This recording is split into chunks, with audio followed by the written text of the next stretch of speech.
más de Dios en vuestras vidas? ¿Cuántos levantaríais la mano? ¿Cuántos? ¿Quieres más de Dios en tu vida? ¿O quieres directamente a Dios en tu vida? Bien, primera vez que predico 3 veces, así que tenedme paciencia, ¿vale? Hay una palabra extraordinaria que no somos conscientes de ella, pero que es una verdad profunda. Dice que somos templo del Espíritu Santo. Cuando tú te has arrepentido de tus pecados, cuando has entendido que eres pecador, que le has fallado a Dios, que Jesucristo tuvo que dar su vida en la cruz por cada uno de tus pecados, por cada mentira, por cada injusticia, por cada palabra que has dicho con tu boca que no era correcta. Jesucristo ha tenido que pagar el precio en la cruz. No importa cuán buena persona seas o hayas sido, Jesucristo tenía que pagar, porque un justo tenía que pagar por los injustos. Nosotros somos injustos ante Dios, porque no somos perfectos. Y la medida de perfección ante Dios es todo, absolutamente y completamente. Dice 1 Corintios 6:19, ¿no sabéis que vuestro cuerpo es templo del Espíritu Santo que Dios os ha dado y que el Espíritu Santo vive en vosotros?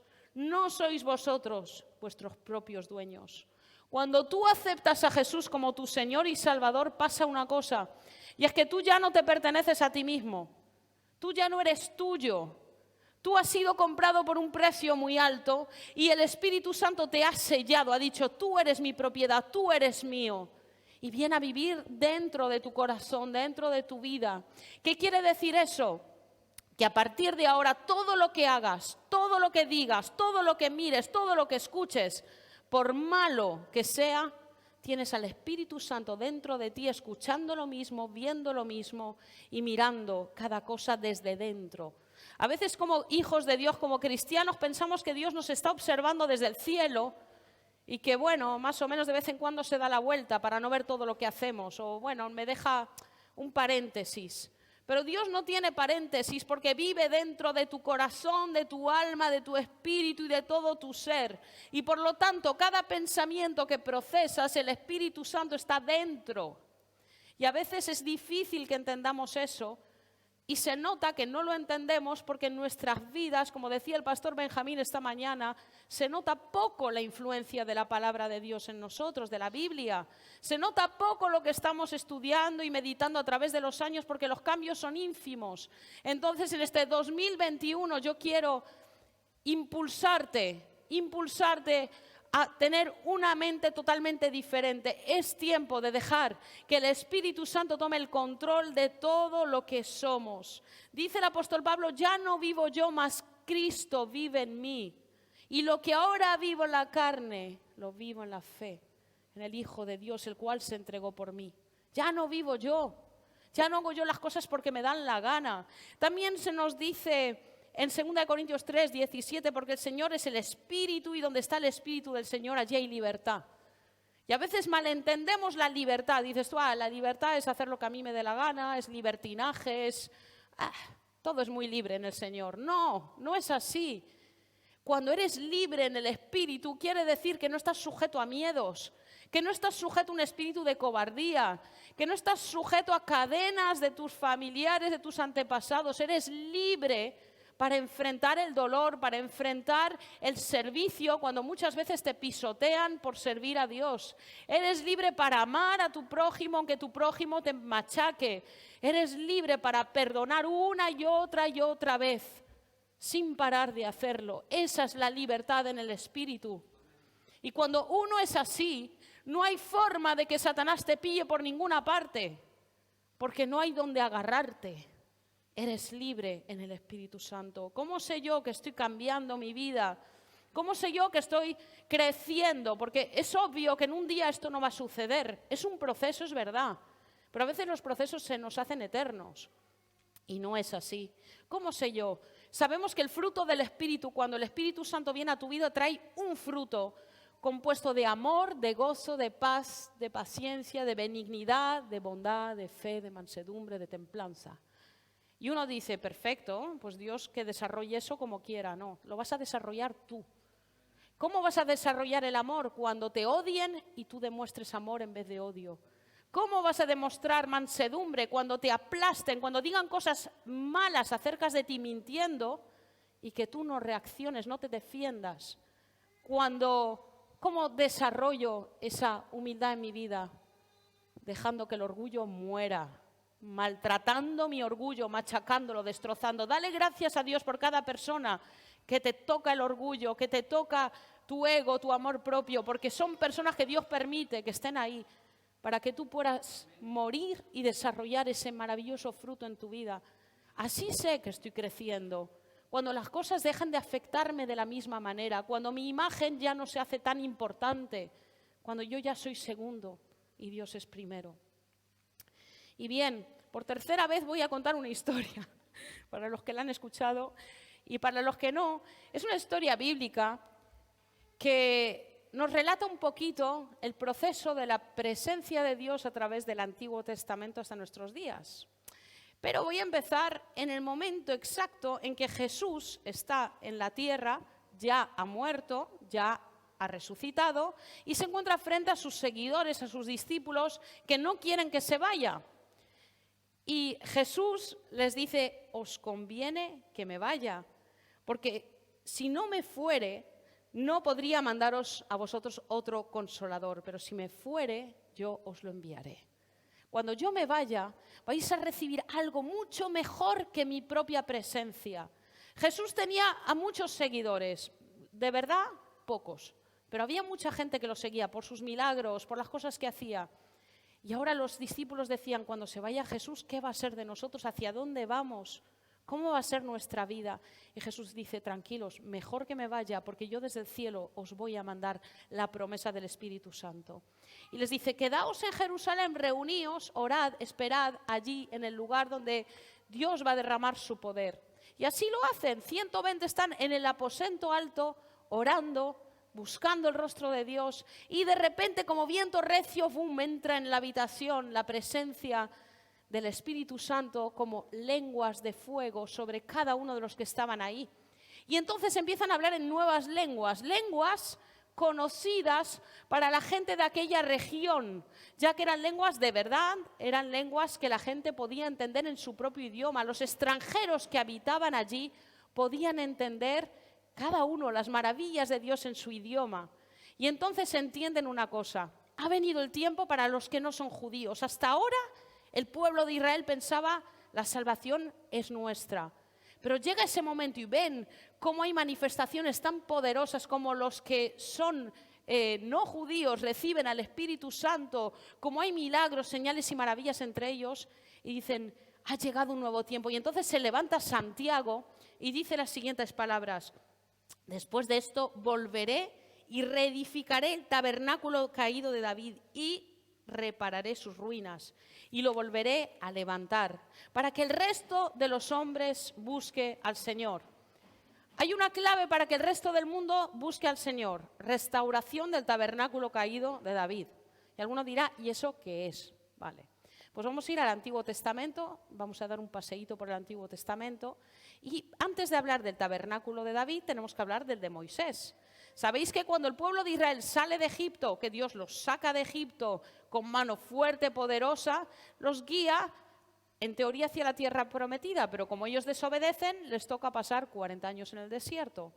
Pues según entran en ese trámite de ir atravesando, Dios dice cómo tienen que ser las cosas para adorarle a Él en el desierto, como pueblo, cómo tenían que adorar a Dios. Entonces montan lo que es un tabernáculo, una carpa enorme, una tienda enorme, separada por 3 partes. Tenemos el atrio, el lugar santo y el lugar santísimo. Y allí la gente iba con sus animalitos, sus ovejitas, animales puros, y tenían que sacrificar su animalito por pecado que cometían. Es decir, que cada familia sabía que tenían que llevar tantos animalitos a sacrificar por sus pecados. Y sabéis que la Biblia desde el principio dice que sin sangre no hay remisión de pecados. Así que, de alguna forma, esas ovejitas, esos animalitos puros, ya estaban simbolizando lo que Jesús iba a hacer siglos más tarde. Entonces, ellos iban con sus animalitos, pero había un lugar en el cual no se podía entrar. Era solo una vez al año que podía entrar y el sumo sacerdote al que le tocara ese año. Era una persona apartada para el servicio, era el lugar santísimo. El lugar santísimo era el lugar más entrado de la carpa, más recóndito, y en él se encontraba un cofre de madera de acacia recubierto de oro, con 2 ángeles, 2 querubines que se postraban encima, y dentro de ese cofre se encontraban los 10 mandamientos, la vara de Aarón que floreció, y se encontraba el maná en un bote. Todo eso estaba dentro, cerrado, y Dios dijo que su presencia estaría en ese punto. Ese sería el punto de contacto de Dios con el hombre. ¿Por qué Dios lo hizo así? Ni idea, pero así era. De tal manera que el sumo sacerdote, cuando entraba en esa parte del tabernáculo, que le tocaba sacrificar una vez al año solo por los pecados de ignorancia, por así decirlo, del pueblo, él tenía que entrar con unas ropas totalmente perfectas. O sea, había un estilo de ropa, tenía que tener exactamente la pureza necesaria. Hasta su ropa interior tenía que estar perfecta. No había mancha ni arruga que pudiera entrar en ese lugar, porque si entraba de una forma incorrecta, moría. Es decir, él llevaba campanillas, iba moviéndose dentro del lugar santísimo y la gente lo oía desde fuera: sigue vivo, tranquilos que sigue vivo, todo va bien. Pero como muriera ahí, tenían que sacarlo con una cuerdecita para no entrar nadie en ese lugar o morían todos igualmente. Así que la presencia de Dios desde el principio ha sido algo muy serio, muy temible. Pero vemos que la gente nos acostumbramos a la presencia de Dios. A lo mejor cuando tú recién te has convertido, te has dado cuenta de esa presencia de Dios y has dicho: ¡guau! ¡Qué increíble! ¡Qué cuidado hay que tener con esto! Y estabas apasionado y intentabas no hacer ciertas cosas y tal. Pero pasa el tiempo y te acostumbras. Te acostumbras. He dicho antes que éramos templo del Espíritu Santo. Te acostumbras. Vives tu vida como te da la gana, ves lo que quieres, haces lo que quieres. ¿Quién me va a decir a mí que algo está mal? Pues el pueblo lo mismo. El pueblo pasa el tiempo y ellos se acostumbran de tal manera que cuando llegamos al tiempo del sumo sacerdote Elí, que en teoría tenía que ser un hombre muy santo para Dios, pues él deja que sus hijos, que eran sacerdotes y que tenían que hacer los sacrificios, sean unos malvados, unos pervertidos. Ellos robaban de las ofrendas. Es decir, que en vez de dejar que los sacrificios para Dios fueran para Dios, ellos se comían la carne y las partes de la carne que estaban sacrificadas y tenían que estar apartadas para Dios. Ellos se acostaban con las mujeres a las puertas de los tabernáculos, del tabernáculo, perdón. Así que eran hombres perversos, sin ningún tipo de moral, ningún tipo de temor de Dios. Así que viene un hombre, un profeta, y le dice a Elí: por cuanto tú estás permitiendo que eso suceda con tus hijos, tú y tus hijos y su descendencia estás ya descartados. No vais a seguir el sacerdocio, porque eso iba de generación en generación. Se acabó, no os quiero más, no os quiero. Aunque os he dicho que quería que siguiera tu generación siguiente y la otra, os he cortado, se acabó. Y Elí les hace una regañina a sus hijos. Dice: chicos, a ver, os estáis portando muy mal, lo que hacéis está mal. Y los deja ahí, no hace nada más. Por una segunda vez, esta vez ya el profeta Samuel, que aún era un niño pequeño, va hacia él y le da una palabra de Dios, porque Dios le habla a Samuel pequeñito para avergonzar a un Elí anciano, y le dice lo mismo que le ha dicho el profeta anterior. Y Elí reacciona de la misma manera, dice: bueno, Dios sabe lo que hace, si Dios ha dicho que me iba a quitar, ¿quién soy yo para llevarle la contraria a Dios? No hay una humillación, un decir: Dios mío, ¿qué he hecho? ¿Qué he permitido bajo mi propio techo? ¿Por qué he permitido que esto suceda? No, Elí resuelto a que Dios haga lo que le dé la gana con él y con su familia. Y así pasa, así pasa. Como el pueblo de Israel estaba ya apartándose en pos de la idolatría, estaban otra vez como solían ir fuera de Dios, pues vienen los filisteos, los enemigos, y se cargan a 4.000 personas. 4.000 personas mueren en un día. ¿Y ellos qué piensan? ¿Hemos pecado contra Dios y por eso nos está pasando esto? No. Ellos dicen: algo funciona mal, nos hemos olvidado de algo. Ya está. El arca del pacto la vamos a llevar a la batalla y vamos a ver cómo Dios, nuestro talismán, porque Dios se había convertido en una superstición, en un talismán, igual que los pueblos paganos, Dios nos va a sacar de esta. Y lo hacen, cogen a Dios, cogen la presencia del pacto, del arca del pacto, y la ponen en medio de la batalla, cuando eso no tenía nada que hacer ahí. ¿Y qué pasa? Pues que Dios permite que mueran 20.000 personas. 20.000, y encima el arca es llevada cautiva al territorio filisteo. Los filisteos se llevan al Dios de Israel a casa de su Dios. Los filisteos tenían como Dios al dios Dagón, que era como un perro así con su las manitas aquí cortas, y lo ponen ahí. Dicen, ahora en vez de un dios tenemos dos. Nos ha resultado esta batalla muy bien, ¿eh? Además ellos sabían todo lo que había hecho Dios por el pueblo de Israel, cómo los había sacado de Egipto, cómo había mandado las 10 plagas. Eso lo sabían todos los enemigos. Y entonces ellos dicen, bien, bien, bien, tenemos al buen Dios en casa, al nuestro más ese. Y al día siguiente se encuentra que el dios Dagón está postrado, sin cabeza, sin manitas, ante el arca. Y empiezan a pasar un montón de tragedias. Los hombres empiezan a tener úlceras en sus partes privadas y entonces piensan que es una humillación muy grande y que por lo tanto tienen que devolver el arca como sea. Y yo pienso que tantas veces nosotros funcionamos un poquito como los filisteos. Tenemos a Dios, tenemos ahí, en una esquinita, como hacía el pueblo de Israel, como un talismán, como una superstición. Dios está ahí, hermano. Yo voy a la iglesia y oro de vez en cuando, y cuando me acuerdo con mi devocional, Dios está ahí, tranquilidad. Pero Dios no es eso, no es un talismán, no es algo que tú digas, lo tengo ahí a mano por si lo necesito. No, no, no. Y estos lo han introducido dentro del templo de su Dios, y Dios es un Dios celoso. No intentes mezclar a Dios con tus ídolos. No intentes decir un poquito de Dios y un poquito del mundo. No juegues con Dios no se juega. Dios es un Dios celoso y te quiere al 100%.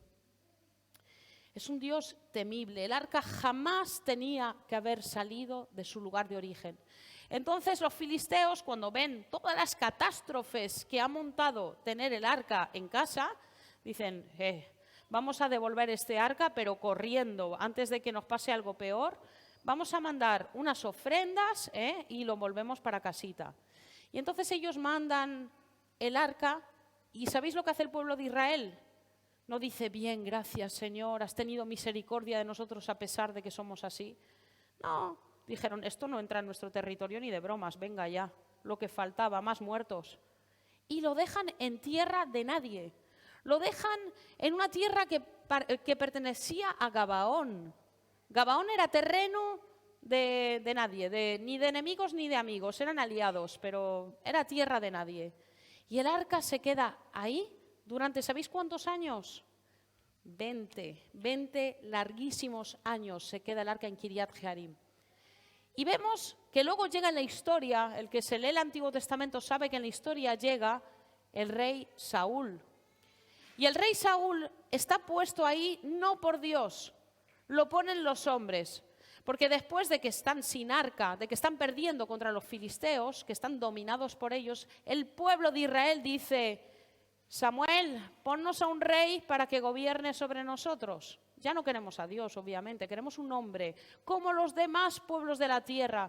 Queremos ser como ellos, que un rey nos domine, nos mande y nos lleve a las batallas. Y Samuel se enfada, se entristece, dice, esta gente es tonta, no se entera de lo que está haciendo. Pero Dios le dice, Samuel, tranquilo, no te están rechazando a ti, es que me están rechazando a mí. Me están diciendo que no a mí. Y pasa eso, Saúl llega al poder y tienen a un pésimo rey durante 20 años. Y sabéis que Saúl en ningún momento preguntó, ¿dónde está el arca del pacto? ¿Podemos volver a traer a casa lo que es nuestro, por favor? Pongámoslo donde corresponde. No.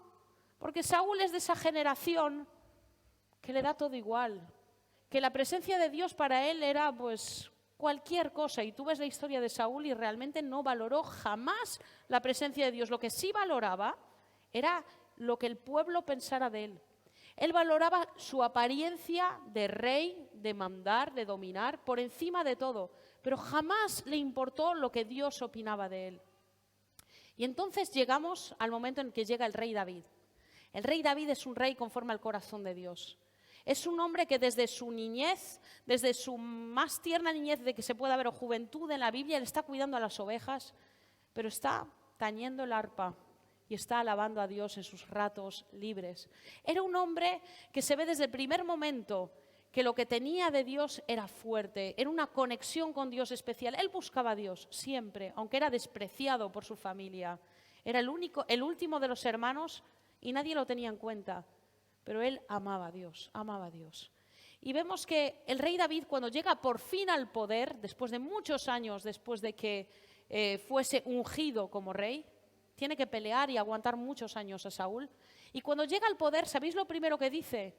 El arca la quiero otra vez aquí, en casa. ¿Dónde está el arca? Y entonces van a por el arca y David intenta dar lo mejor, lo mejor. Pone un carro, pone 2 bueyes de lo mejorcito todo, nuevo, y él piensa que así es una forma de traer el arca a casa. Pero ¿qué pasa? Mientras están en camino, los bueyes tropiezan y el arca se va a caer. Entonces, la persona que iba detrás pone la mano para controlar el arca para que no se caiga, y esa persona, llamado Uza, es fulminado por la presencia de Dios. Fulminado en ese mismo instante. Y entonces David se enfada y dice, ¿pero por qué está sucediendo esto si yo quiero traer el arca a casa? Y David se tiene que dar cuenta de que a veces no basta dar lo mejor. No basta dar lo mejor de uno mismo. Yo soy bueno, yo soy buena, yo hago las cosas lo mejor posible. No, hay que hacer las cosas a la manera de Dios. La salvación hay mucha gente que cree que la puede obtener de 1000 maneras siendo bueno o buena. Yo escucho eso muchas veces. No es verdad. La salvación se obtiene a través de Jesucristo, a la manera de Dios. Jesucristo dio a su Hijo, Dios dio a su Hijo Jesucristo. Y no hay otra manera de ser salvo, sino a través de Él. Entonces, vemos que el rey David tiene que entender que esa no era la manera. Y entonces, él 3 meses dejan el arca en casa de un hombre llamado Obed-edom. Y Obed-edom ve cómo todo se multiplica, todo fructifica. Una pasada. Me imagino que su mujer se quedó embarazada, sus hijas, todo el mundo se quedó embarazado. Las crías, todo se multiplicaba, todo se multiplicaba. Entonces, él dice, eso es que Dios está bendiciendo. Así que es tiempo de traer el arca a casa, pero esta vez a la manera de Dios. Y él, hurgando y analizando cómo había que traer el arca, se da cuenta que solo podía ser movida a través de hombres consagrados para eso, eran levitas. Levitas, personas santificadas que iban a coger el arca y con unos palos le iban a llevar encima de su hombro. Porque Dios quiere esa relación íntima con el ser humano, no con su creación, con el ser humano. Dios busca corazones, Dios busca gente que lo ame. Y entonces es lo que hacen. Y el rey David se vuelve loco, sabe que esa es la manera. Y cuando están trayendo el arca a Jerusalén se vuelve loco. Y quita su ropa real, la arranca, se queda en ropa interior y se pone a bailar ante todo el mundo como loco. Está tan contento porque va a llevar por fin la presencia, la amada presencia de Dios a casa. Y su mujer lo ve, Mical, hija de Saúl, educada por su papá Saúl. Lo ve y lo desprecia. Dice, bonito has quedado tú bailando como un cualquiera. Nadie ha notado que eras rey. Y él le dice unas palabras que me parecen extraordinarias. Le dice, fue delante de Jehová quien me eligió en preferencia a tu padre y a toda tu casa para constituirme por príncipe sobre el pueblo de Jehová, sobre Israel. Por tanto, danzaré delante de Jehová y aún me haré más vil. Dios me eligió a mí por encima de la apariencia de tu papá. Por encima de toda la realeza de tu papá, Dios me eligió a mí. Y por eso yo bailo como un loco, porque estoy apasionado por la presencia de Dios. Y Saúl cogió el arca y no la dejó en Gabaón, no la volvió a meter en el lugar santísimo. Hizo una locura, se la llevó a Jerusalén y puso a cantores, a gente que estuviera preparada y dedicada para alabar a Dios día y noche. No había un momento de tregua en el tabernáculo de David. No había un segundo de tregua, estaba el arca del pacto y gente alabando y adorando las 24 horas del día. 33 años que jamás el pueblo de Israel fue derrotado, porque la presencia de Dios habitaba en medio de la alabanza de su pueblo. El rey David realmente trajo la presencia de Dios al pueblo. No se la quedó para él como ungido. Él era ungido, él ya tenía esa presencia. Él la extendió en todo el pueblo y todo el pueblo pudo beneficiarse a través del rey David de esa presencia.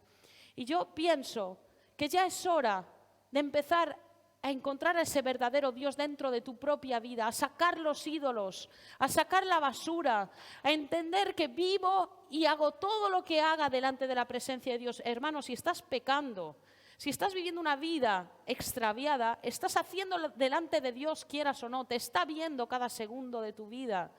Si tú estás pensando en cosas que realmente no benefician, lo estás haciendo en presencia de Dios. Cada vez que abres tu boca y estás diciendo cosas necias, lo estás haciendo en presencia de Dios. Así que el 2021 tiene que ser un tiempo de volver a conectar con el verdadero Dios, no ese Dios, ese amuleto que nos hemos creado nosotros mismos y que usamos evangélicamente tantas veces. Necesitamos a ese Dios real que toma toda tu vida, todo tu corazón, toda tu mente, porque así es como Él quiere que lo amen y que lo busquen. Y quiero acabar con este texto, este versículo que dijo, estas palabras que dijo el rey David, dijo: una cosa he demandado a Jehová y esa buscaré, que esté yo en la casa de Jehová todos los días de mi vida para contemplar la hermosura de Jehová y para inquirir en su templo. Es tiempo de buscar a Dios. Estamos en un mundo en crisis, estamos en un mundo que está desmoronándose. Algunos creen que va para mejor. La realidad es que todo va a peor y a marchas forzosas. El que sea hijo de Dios va a tener que demostrar con su propia vida que es hijo de Dios, con lo que hace, con lo que piensa, cómo vive y en muchas ocasiones con su propia vida. Así que este tiene que ser un año de reflexión y de decir: mi vida va a tener que cambiar, tengo que tomar otra dirección. Así que nada, quiero agradecer a los que nos habéis estado siguiendo hoy por las redes y nada, nos volveremos a ver el miércoles a las 7 de la tarde. Así que recordaros que tú vales mucho para Dios.